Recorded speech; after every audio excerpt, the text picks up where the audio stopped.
Bueno, estamos en familia, ¿verdad? Es decir, que además estamos en una semana bellísima, porque el Adviento, que es un tiempo tan precioso, que es el tiempo en que nos prepara al nacimiento del Señor, a recordar el nacimiento y a recordar que el Señor también va a venir y nos va a recoger, nos va a cargar sobre sus hombros y nos va a llevar al cielo. Porque sobre el fin del mundo, que para cada uno es cuando se le acaba el suyo, pues hay como mucha gente que tiene un miedo atroz. Que no, si el que nació, el que vino en su primera venida, vino a salvarnos, ¿qué creéis que va a hacer en la segunda? ¿Machacarnos? Nosotros cambiamos, pero Dios no.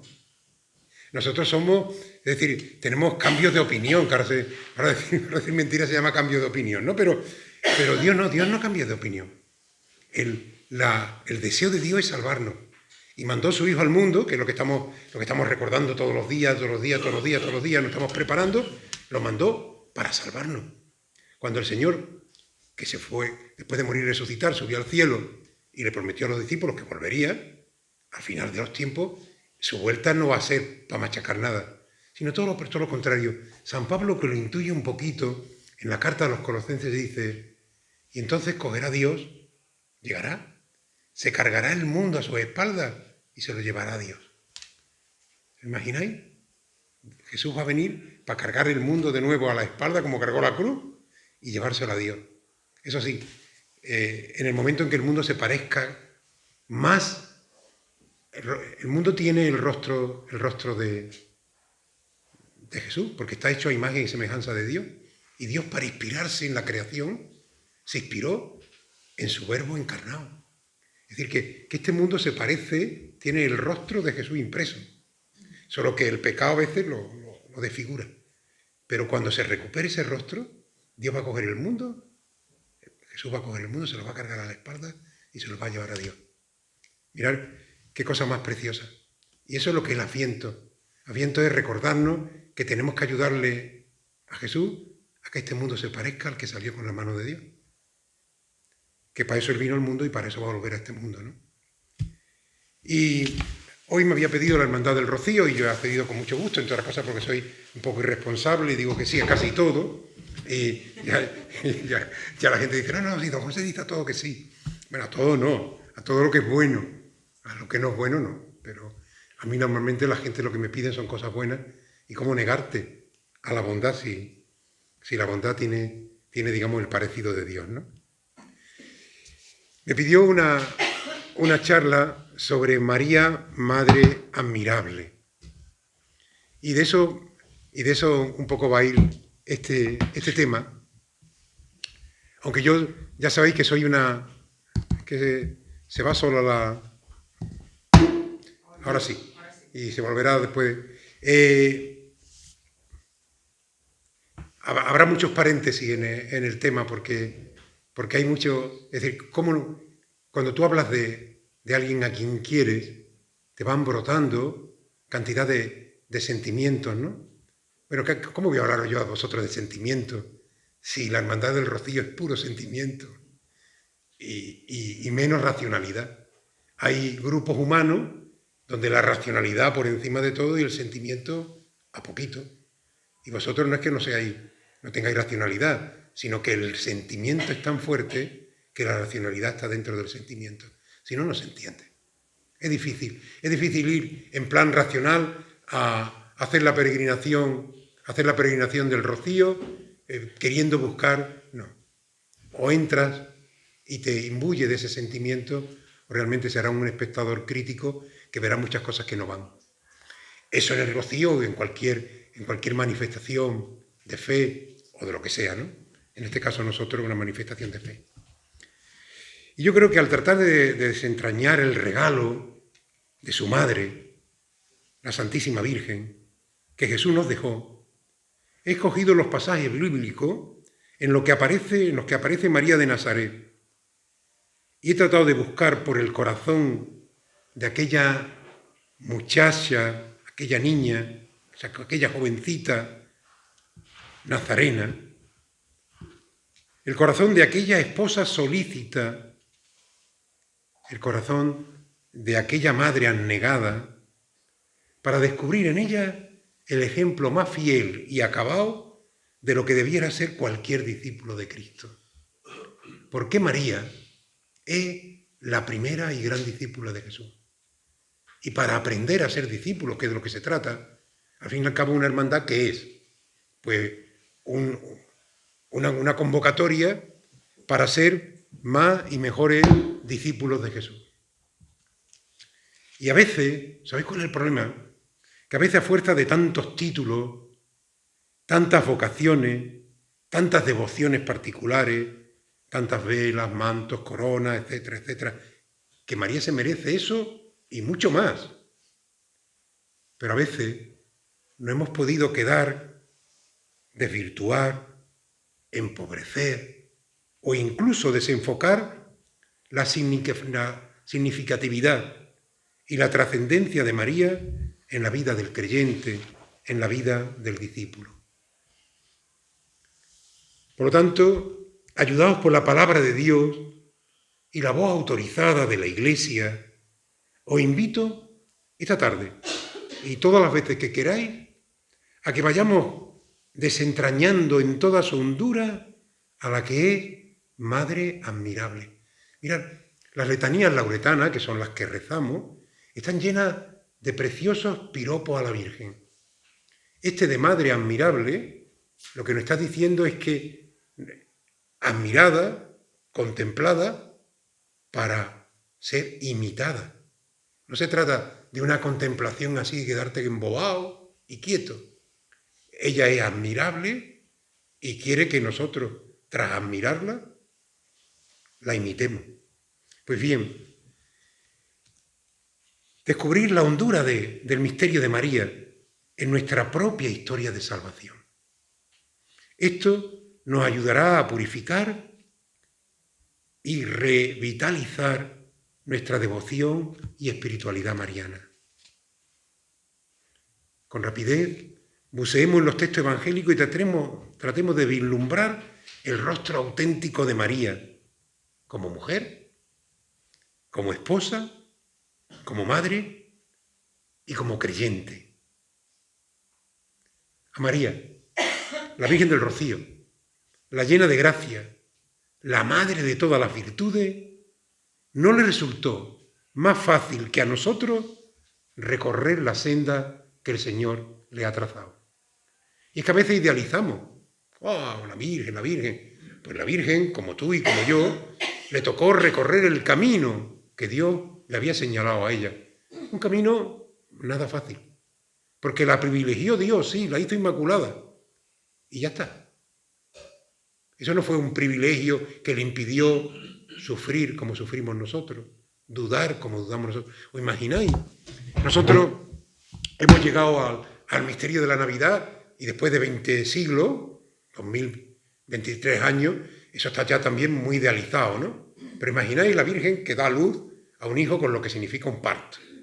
En un lugar, digamos, que tampoco era el más apropiado. Tampoco en aquel momento había seguridad social, ni había, digamos, paritorio, ni esas cosas, vamos. Un poquillo peor que al resto de sus contemporáneas. Un hijo que es el Hijo de Dios, pero en la fragilidad de un bebé, que llora, que siente, que tiene hambre, que tiene sed.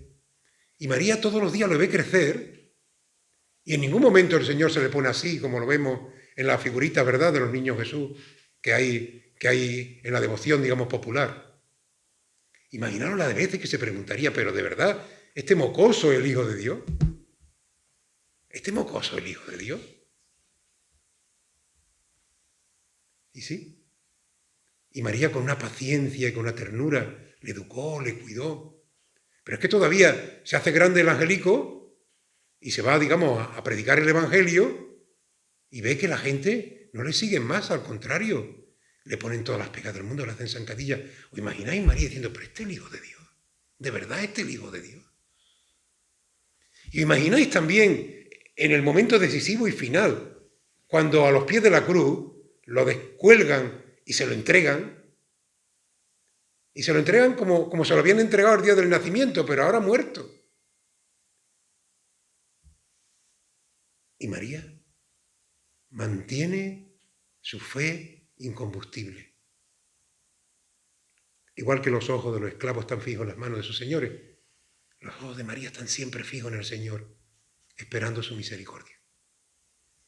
El Señor le había hecho una propuesta, ella la había aceptado y nunca más dudó del amor misericordioso de Dios.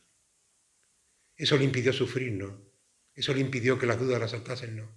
Eso no le impidió nada. Sencillamente le fortaleció el alma. Basten un ejemplo, algunos ejemplos entresacados del Evangelio. La Anunciación. Ahí está ella, que tiene una relación preciosa con un joven de su pueblo, con José, que debía ser un tío genial, digo por cómo después se comporta. No debía ser un borricaco de Nazaret, debía ser por lo menos de los más finillos, vamos a decir, cuando estaba de cura en Moclinero yo decía, no era como vosotros, no, es decir, que cuando viene aquí alguien de fuera y se novia, no lo tiráis al pelón, no, era de los finos, ¿no? El ángel hace una propuesta a María, tú vas a ser la madre del Señor. Y María dice sí. Sí. Pero, en aquel momento, ¿qué le vendría a la cabeza a María? ¿Qué dirán mis padres? Ahora, ¿cómo le cuento yo a mis padres que estoy embarazada y de Dios? ¿Quién me va a creer? ¿Y qué le digo a José? ¿Y qué van a pensar mis vecinos? Bueno, sus vecinos pensaron, o imagináis, cuando con mayor ya Jesús vuelve, es que también tenemos muchas cosas idealizadas, ¿no? La gente dice, tenemos que vivir como la familia de Jesús en Nazaret, da la impresión de que estaban allí los angelitos con las de estas. Jesús es el hijo de una madre soltera y de su padre que no era su padre. Eso lo sabía el pueblo entero. Oye, pensad que Nazaret no es la isla de Manhattan. Y en tiempos de Jesús mucho menos. ¿Qué pensaríamos? ¿Qué le pasó por la cabeza? Primero, el proyecto de Dios. Y bueno, fenomenal, sí, porque me fío de Él, le quiero a Dios, creo en Él. Pero ahora viene todo lo demás. María no entendía, pero se fía. ¿Cuántas cosas que no entendemos, verdad? ¿Cuántas cosas en nuestra vida que no entendemos? Pero fiémonos de Dios. Él es el único que nunca falla. Mucha gente me dice, yo me he peleado con Dios porque yo he pasado una racha mala. Digo, ¿y qué? ¿Dónde pensabas tú que daba Dios en tu racha mala? Lejísimo. Digo, no. Tú estabas en la cruz y Él en el otro lado crucificado contigo. Hay una oración preciosa de Michel Coix en un poemario que tiene, un libro de oraciones que se llama Oraciones para rezar por la calle. Buscarlo por ahí, yo creo en internet está.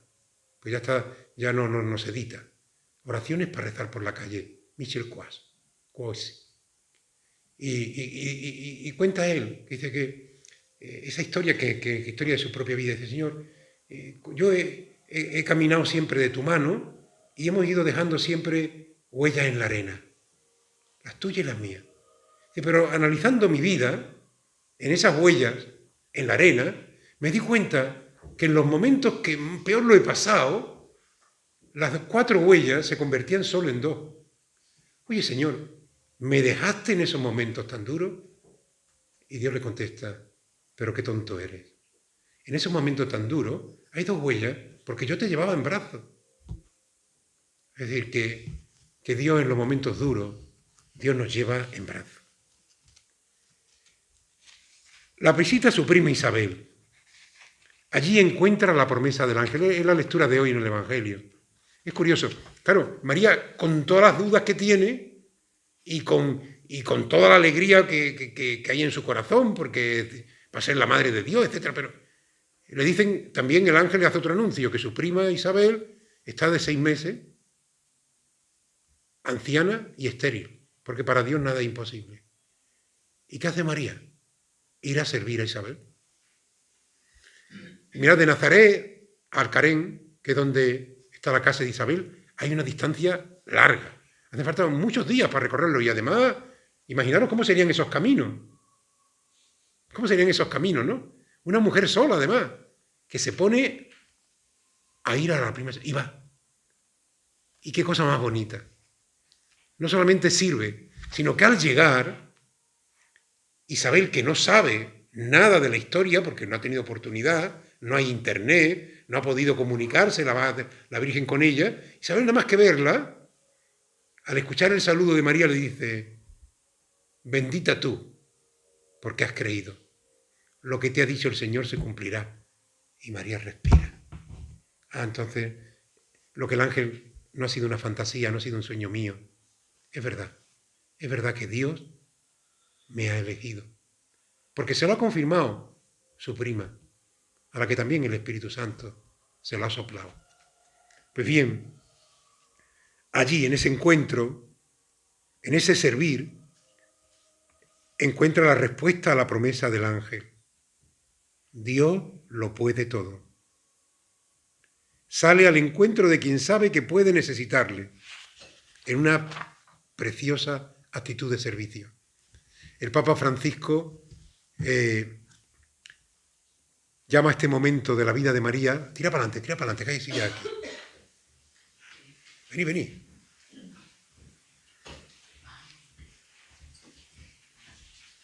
Perfecto.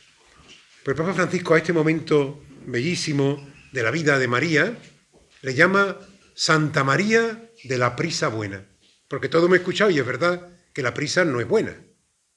Sí, solo para una cosa la prisa es buena, para servir. Ojalá nosotros tuviéramos siempre la prisa buena. No la prisa por ser más, por consumir más, por llegar antes, sino la prisa por servir. ¿Veis cómo María es una madre admirable? En cada una de las cosillas de nuestra vida, esas que parecen que nada más que nos pasan a nosotros, mirad que María las ha pasado y cómo las va resolviendo. En el nacimiento tiene que ir a Belén y no hay allí, ella es la madre del Señor, la madre de Dios. No está allí el comité de bienvenida en la puerta de Belén con la pancarta welcome, es decir, que ni las mayorés, ni la banda de música. Allí no hay nadie que le reciba. El Hijo de Dios verá la luz de la vida en un establo, en el portal de Belén. Solo los pastores y los magos de Oriente son capaces de descubrir la estrella. Hasta eso es también otro momento decisivo en la vida de María, ¿no? Pero ¿quién le alegró ese momento tan duro, tan difícil? Pues mirad, los ángeles del cielo, unos pobres pastores que estaban cerca de la cueva guardando por turno sus rebaños, y unos locos perdidos por ahí que estaban buscando algo porque una estrella les había aparecido. Y ese es el primer equipo que adora al Hijo de Dios. No es, así nace Jesús. Y dice el Papa Francisco, en estos días lo está repitiendo mucho, ¿no? Oye, dice, porque este año se cumplen 800 años de que San Francisco, en la noche de Nochebuena, en Grecio, cogió con la gente del pueblo e hizo el primer Belén viviente. Es decir, que eso no lo inventó los hermanos Maldonado, es decir, que no, es decir, el Belén viviente tiene 800 años y lo hizo, ni la Fundación Santa María de la Victoria en su Belén, no, eso lo comenzó San Francisco hace 800 años, porque quería que la gente de Grecio descubriera, como él había descubierto, la humildad y la sencillez y la pobreza en la que Dios había entrado en la historia, ¿no? En la que Dios había entrado en la historia. Y dice el Papa Francisco, porque lo cuenta el biógrafo de San Francisco, que San Francisco quedó maravillado en esa representación y sobre todo quedó maravillado porque la gente del pueblo, al descubrir tanta pobreza, tanta austeridad, tanta fragilidad en el nacimiento de Jesús, sintió un estupor de contemplación. Es decir, la gente bajó del monte cambiada. Es decir, nosotros siempre vamos al encuentro del Señor cargados de tantas preguntas, de tantas necesidades, y cuando en Navidad lo contemplamos en pobreza, pues si lo hemos contemplado de verdad, Si la fe no es una fe de ordenador, no es una fe viva, es una fe de la vida, en la vida, bajaremos también, después de contemplarle, también, digamos, transformados, ¿no? Con menos necesidades, seguro, y con menos, digamos, soberbias, ¿no? Y más humildes, ¿no? Son los pastores y los magos de Oriente, solo ellos, capaces de descubrir la estrella. Se hace un poquillo más grande, van a Jerusalén, porque es primogénito, porque es varón, a presentarlo al templo. ¿Y qué ocurre? Pues que aquellos dos ancianos, Ana y Simeón, son los que se dan cuenta que ese niño es el Hijo de Dios. Y esa oración tan preciosa, ¿no? Por un lado, la profecía de Simeón, donde le dice, oye, este niño es piedra de tropiezo, signo de contradicción. Sí. Y a ti una espada te va a atravesar el corazón. Y ahora entenderemos por qué a la Virgen Dolorosa le ponen una espada con un corazón. No es por gusto, es este texto, esta profecía de Simeón. No es, ¿qué más le ponemos? ¿Qué? Tiene ahí nace ese gesto, ¿no? Que después los devotos descubren, ¿no? Bueno, pues Simeón termina, digamos, después de encontrarse, ¿no? con Jesús, allí en el templo, y dice, ahora, Señor, según tu promesa, puedes dejar a tu siervo irse en paz, porque mis ojos han visto la salvación. Es decir, él descubre en Jesús la salvación, ya se puede morir. Y esa oración de Simeón, todas las noches antes de dormir, muchos cristianos, los sacerdotes por obligación, aunque ya se convierte en algo pues imprescindible, lo rezamos en la última oración que rezamos, porque los sacerdotes, igual que los religiosos, todos los días rezamos una serie de oraciones a lo largo del día por todo el pueblo, por los que rezan, por los que no rezan, por los que saben, por los que no saben. Es decir, para que nunca la alabanza a Dios, la oración, se interrumpa, ¿no? Bueno, pues esa es la oración con la que terminamos cada noche, como el anciano Simeón. Gracias, Señor, porque hemos visto la salvación, ¿no? Y no ha terminado la cosa cuando tienen que salir corriendo para Egipto, porque hay otro increíble que se llama Herodes, que le ha llegado por los magos, que hay un rey de Israel y que es un niño y tal, y entonces ni porto ni perezoso se dedica, digamos, a cortar la cabeza a todos los niños que se encuentran, los inocentes. Bueno, pues, pero no es el rey de Israel. El rey de Israel tiene que salir corriendo con su padre y con su madre a Egipto, siendo el rey de Israel, es rechazado, es perseguido por parte de los poderosos. De nuevo, emprenden el camino de la huida. Cuando es ya un chiquillo, sus padres, como buenos creyentes israelitas, suben, todos los israelitas peregrinaban una vez al templo por la Pascua. Entonces la vida no era como ahora. Es decir, la gente no tenía que trabajar 24 horas, es decir, 7 días de la semana, o 6, o 5, y 8 horas. Ahí se vivía. Y por el camino pues se comía lo que se llevaba y lo que el otro te daba y tal. Y hacen la peregrinación, toda la gente de Nazaret. Bueno, de peregrinación os voy a hablar yo a vosotros. ¿Cómo se organiza? Pues como vosotros organizáis una peregrinación. Es decir, no puede faltar lo imprescindible. Ahí se ponen en camino un montón de gente, en este caso no es a la aldea, es a Jerusalén, donde está el templo, a cumplir con esa obligación que tienen como judíos. Y allí van, llegan y tal, y a la vuelta, con tanto jaleo, con tanta gente, ya te puedes imaginar, allí todos primos, todos conocidos, en qué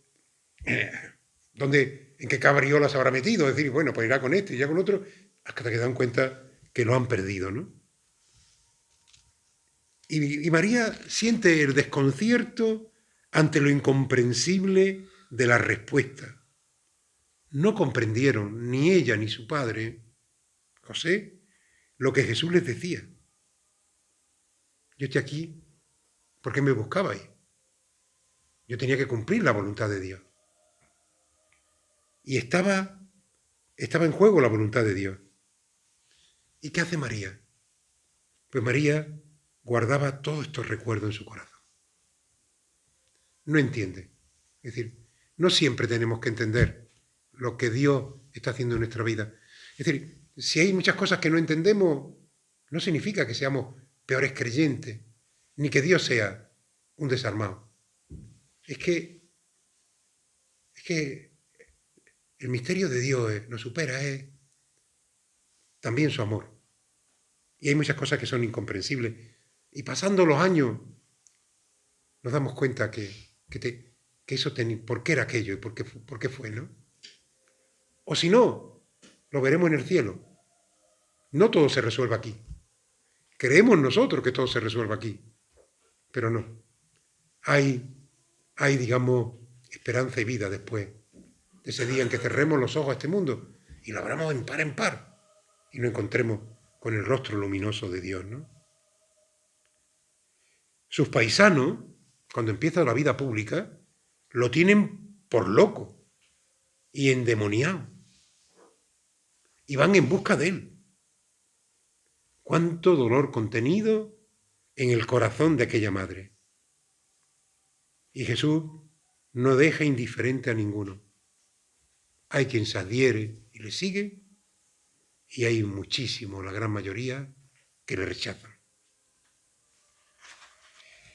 Otro momento que también, en la que María también aparece, si os dais cuenta no estoy diciendo nada nuevo bajo el sol, sencillamente estoy compartiendo con vosotros lo que haría, digamos, lo que se comparte con un amigo, ¿no? En la boda de Caná, pendiente y sensible a las necesidades de los demás. Y aquí también yo os doy un toque de atención porque sois geniales. Es decir, la fiesta sí, pero la fiesta sin perder de vista nunca lo que el otro necesita.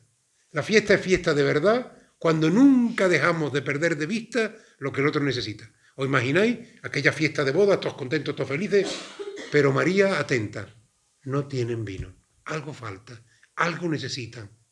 Es decir, la fiesta es más fiesta cuando tú con un ojo estás en la fiesta y con otro viendo lo que los demás necesitan. No se goza más que cuando realmente en la fiesta estás también pendiente de los demás. Pendiente y sensible a las necesidades de los demás. Y fuerza a su Hijo con su intercesión al primer milagro. Esto es genial. Qué suerte tenemos de tener a María. Porque María con una mano te está señalando a Jesús y te está diciendo, haced lo que Él os diga. Y con la otra mano le está diciendo al Hijo, concédele lo que te está pidiendo. Qué preciosidad es. Con una mano está señalando al Hijo, para que tú lo veas y digas, haced lo que os diga. Como le dijo a aquellos, a los sirvientes, ¿no? Y al Hijo le está diciendo, concédele lo que te están pidiendo. Igual que en la boda de Caná, María fuerza al Hijo al primer milagro. María siempre está forzando al Hijo a que haga milagros en la vida de nosotros, que también como en la boda de Caná, en muchos momentos se nos acaba el vino de la salud, de la alegría, de la confianza, de la ternura. Y después, un día, de esos días que fueron bonitos y buenos en la vida de Jesús, donde estaba en la sinagoga, rodeado de un montón de gente, esos días donde la madre disfrutaba viendo que también había gente que quería a su hijo y él estaba a gusto con ella, ¿no? En aquel gentío llega alguien que le dice, oye, Jesús, que ahí está tu madre. Y Jesús responde, mi madre es o son los que escuchan la palabra de Dios y la cumplen. María, la madre de Jesús, es grande no por haber engendrado a Jesús, porque en eso coincide con tantísimas madres como vosotras que habéis dado luz a la vida. Es decir, biológicamente, María es una mujer que puede dar vida como todas vosotras. ¿Qué es lo que hace que María sea grande? Y es lo que alaba a Jesús. No, mira, que está ahí tu madre. Sí, mi madre es porque ha creído en Dios. Es decir, cualquiera puede ser madre de un hijo. María es madre del Hijo de Dios por su fe. Por su fe. Madre biológicamente, pero por su fe madre del Hijo de Dios. Y eso es lo que Jesús, a aquella gente que me dice, ahí está tu madre, sí, mi madre, pero, ojo, cuidado, que no es una madre cualquiera, que es mi madre biológica, ciertamente, pero es también la que atenta a la palabra de Dios, la ha aceptado y la ha hecho vida. Es lo mismo que, eso en el Evangelio de San Mateo, en el Evangelio de Lucas, que es la que dice, bendito el vientre que te llevó y los pechos que te amamantaron, ¿no? Y Jesús le contesta, sí, pero más bendito los que escuchan la palabra de Dios y la cumplen. Está hablando de su madre. Y ya digamos, continuando con la vida de la Virgen, a los pies de la cruz. No hay mayor dolor para una madre que la muerte de su hijo. Yo no sé si esa experiencia os ha tocado, pero es terrorífico, es durísima. Yo he tenido personas muy cercanas que han perdido un hijo. Y lo que te dicen siempre es igual, ¿no? Yo nunca pensé yo siempre que yo me iría antes, ¿no? Es decir, es un dolor inenarrable, es un dolor casi insuperable. No hay dolor mayor para una madre que la muerte de un hijo. Y el dolor, en el caso de María, se acrecienta al constatar los móviles de la muerte. Malhechor y entre malhechores. Y Jesús hace su testamento en la cruz. ¿Y sabéis lo que nos dejó? A su madre. Ese es el testamento de Jesús. Nos dejó como legado. Sabéis que cuando se hace testamento, dice, bueno, ¿y usted lo que tiene? Y las cosas de más valor. ¿Usted qué tiene? Pues mire, para mis hijos tanto, para esta señora que tanto, por esto.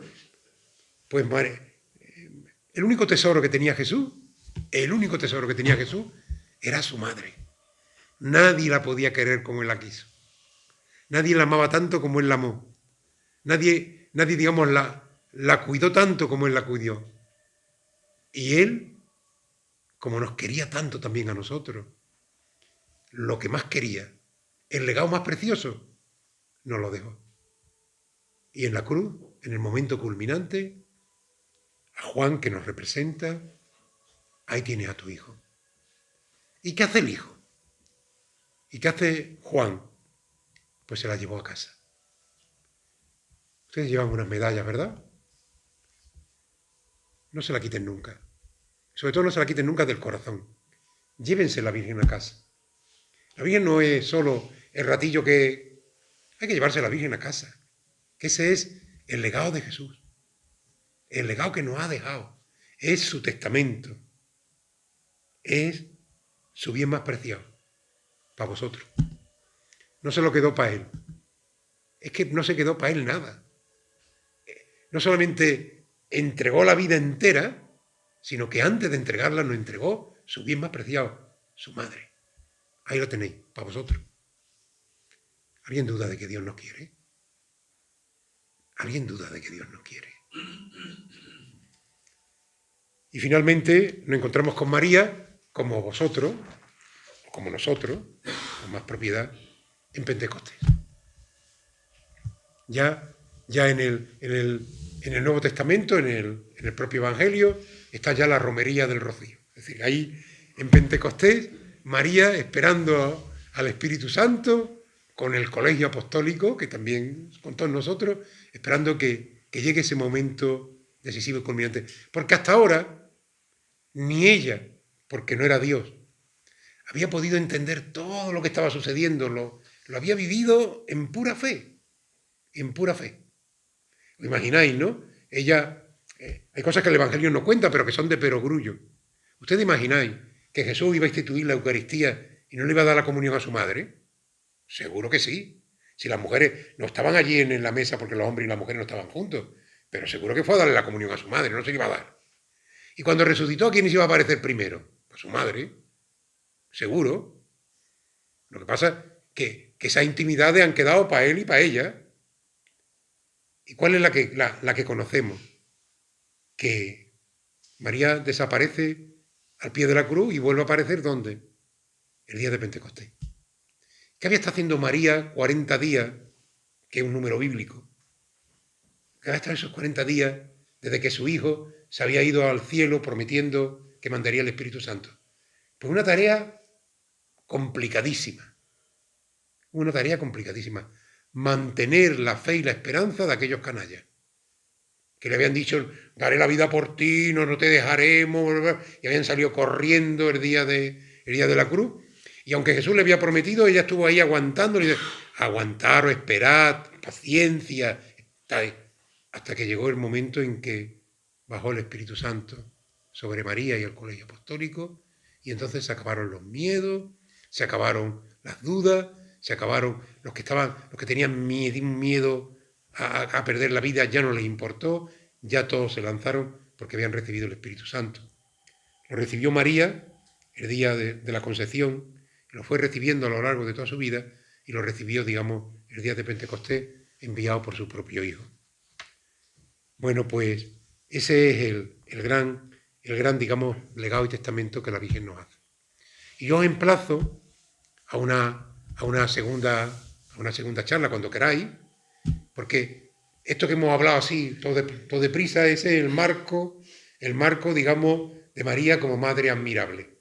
Después cada una de esas partes del marco que hemos colocado se pueden ir profundizando, y yo con mucho gusto, otra cosa no, pero digamos, hablar de la Virgen, hablar del Señor, en eso no me canso. Es para mí, digamos, todo lo contrario, un puro descanso. Gracias por estar este ratito conmigo y que Dios lo pague.